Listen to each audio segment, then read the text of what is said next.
Welcome back in another lecture of polity.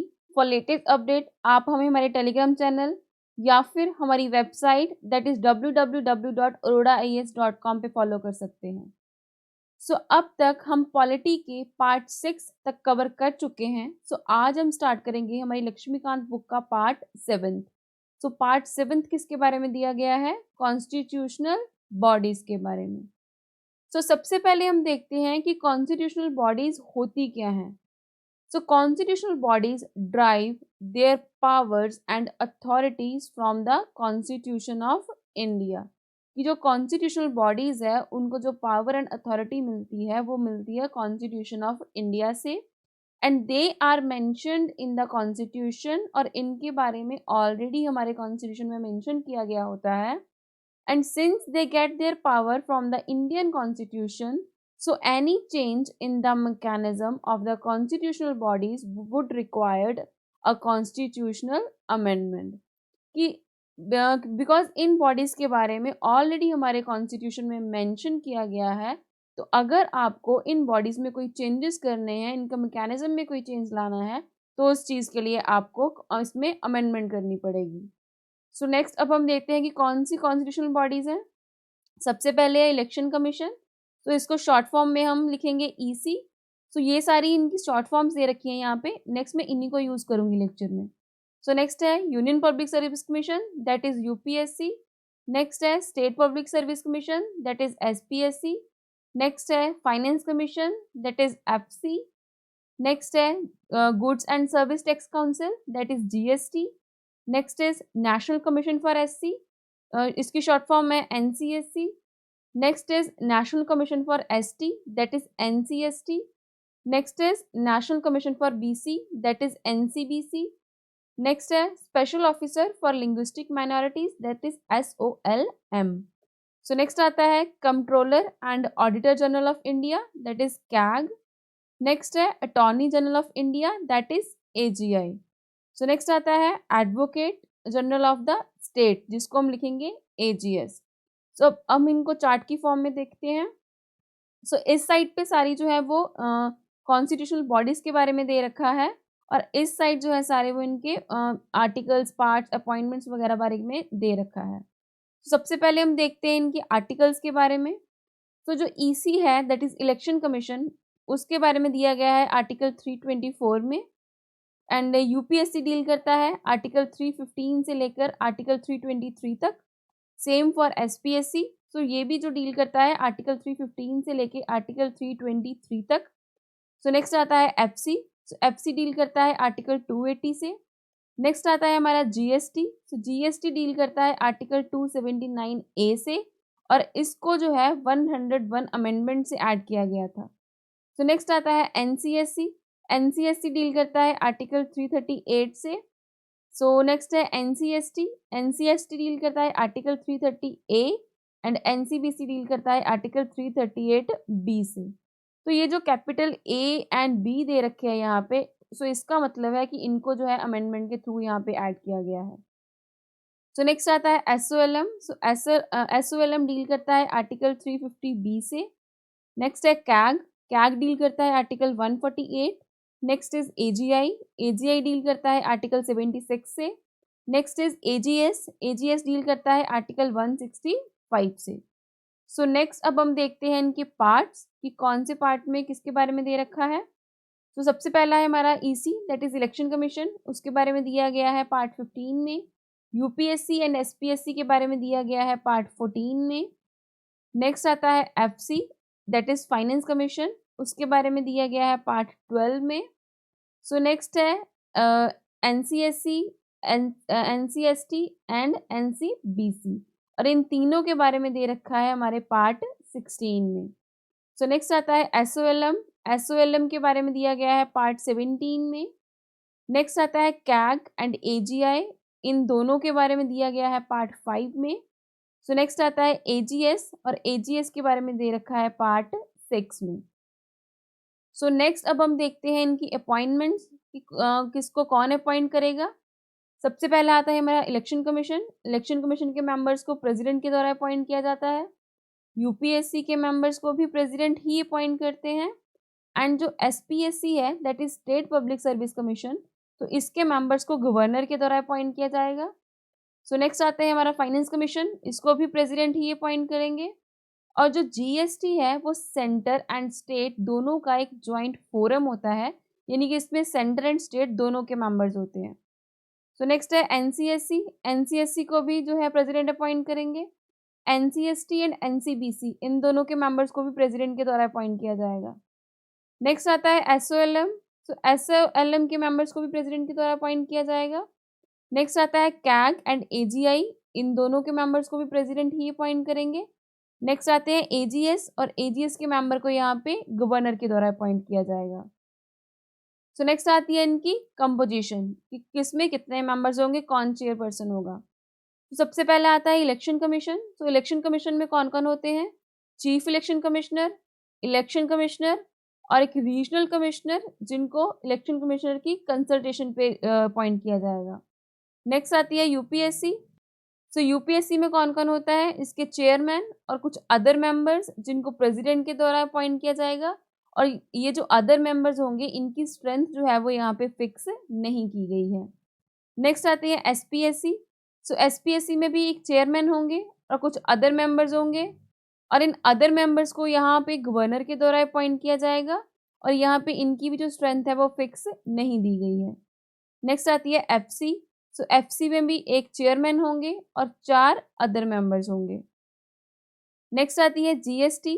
So GST के जो chairman होंगे वो होंगे हमारे फाइनेंस मिनिस्टर, और इसमें और कौन होंगे, union minister of the state in charge of the revenue और कुछ अदर मेंबर्स। और इस टाइम पे अदर मेंबर्स कितने हैं GST में, 33। सो नेक्स्ट आती है NCST, NCSC एंड NCBC। सो इन तीनों में एक चेयरपर्सन होंगे, एक वाइस चेयरपर्सन होंगे और 3 अदर मेंबर्स होंगे। सो नेक्स्ट आते हैं कैग में सिर्फ एक ही मेंबर होंगे। सो नेक्स्ट है AGI में एक होंगे अटॉर्नी जनरल और एक होंगे सॉलिसिटर जनरल, सो एक होंगे असिस्टेंट सॉलिसिटर जनरल। नेक्स्ट है AGS। सो AGS में क्या है कि यहाँ पे हर एक AGS होगा हर एक स्टेट के लिए, that is 1 for every state. Next अब हम देखेंगे इनकी टर्म एंड एज के बारे में। तो सबसे पहले आती है इलेक्शन कमीशन। सो इलेक्शन कमीशन की टर्म कितनी होती है, 6 ईयर की, या फिर अगर वो पर्सन 65 ईयर्स का हो जाए तब तक। सो नेक्स्ट UPSC की भी, या तो वो पर्सन 6 साल के लिए रहेगा, या फिर अगर वो 6 ईयर कंप्लीट होने से पहले 65 ईयर्स का हो जाए। नेक्स्ट आती है SPSC। सो SPSC के लिए भी यहाँ पे या तो 6 ईयर या फिर 62 year of age. So next है FC, that is finance commission. So finance commission यहाँ पे कितने साल के लिए होता है, 5 साल के लिए। सो नेक्स्ट आती है NCSC, NCST एंड NCBC, और तीनों की यहाँ पे जो टर्म है वो प्रेसिडेंट की तरह डिटरमाइन की जाएगी। सो नेक्स्ट आता है कैग। सो कैग के बारे में भी यहाँ पे या तो वो 6 साल के लिए रहेंगी या फिर उनके 65 ईयर्स की एज कंप्लीट होने तक। और नेक्स्ट क्या है यहाँ पे, जो AGI एंड AGS है इन दोनों के टेन्योर के बारे में यहाँ पे कुछ भी फिक्स नहीं किया गया है। सो नेक्स्ट आती है क्वालिफिकेशन। सो क्वालिफिकेशन में क्या है, सबसे पहले EC that is election commission. तो इलेक्शन कमीशन के बारे में यहाँ पे कोई भी क्वालिफिकेशन जो है वो प्रिस्क्राइब नहीं की गई है। So same for UPSC and SPSC, और इन दोनों के लिए भी यहाँ पे कोई भी क्वालिफिकेशन प्रिस्क्राइब नहीं की गई है। नेक्स्ट आते हैं FC। सो FC में क्या दे रखा है कि इसके जो चेयरमैन होंगे उनको एक्सपीरियंस होना चाहिए पब्लिक अफेयर्स का, और जो इसके अदर मेंबर्स होंगे वो हाई कोर्ट के जज बनने के काबिल हों और उनको फाइनेंशियल एंड अकाउंट्स की नॉलेज होनी चाहिए। सो नेक्स्ट है कैग। सो कैग के बारे में भी यहाँ पे पार्लियामेंट ऑथराइज करेगा कि कौन सी क्वालिफिकेशन होनी चाहिए। और AGI की यहाँ पे जो क्वालिफिकेशन होगी वो सेम होगी एज अ जज ऑफ द सुप्रीम कोर्ट, कि वो पर्सन जो एज अ जज ऑफ सुप्रीम कोर्ट अपॉइंट करने के काबिल हो उसी को यहाँ पे क्वालिफिकेशन के तौर पे AGI के लिए अपॉइंट किया जाएगा। सो नेक्स्ट आता है AGS। सो AGS में भी AGI की तरह ही कि यहाँ पे वो पर्सन अपॉइंट किया जाएगा जो जज ऑफ द हाई कोर्ट बनने के काबिल हो। सो नेक्स्ट अब हम देखते हैं इनकी सर्विस कंडीशन के बारे में। तो सर्विस कंडीशन में सबसे पहले देखेंगे ईसी की। सो यहाँ पे जो इलेक्शन कमीशन है उसकी सर्विस कंडीशन डिटरमाइन की जाएगी प्रेसिडेंट के द्वारा। सो नेक्स्ट आते हैं हमारे UPSC.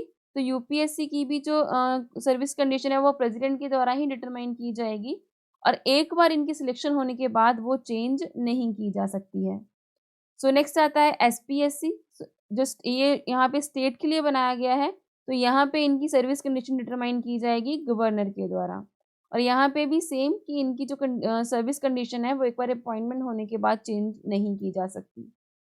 So FC and GST के बारे में यहाँ पे कुछ भी नहीं दिया गया है।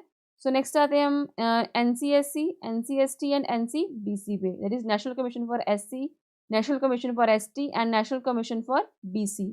सो इन तीनों की जो सर्विस कंडीशन है वो भी यहाँ पे प्रेसिडेंट के द्वारा ही डिटरमाइन की जाएगी। सो नेक्स्ट आते हैं हम कैग पे। सो कैग के बारे में यहाँ पे डिटरमाइन किया जाएगा पार्लियामेंट के द्वारा।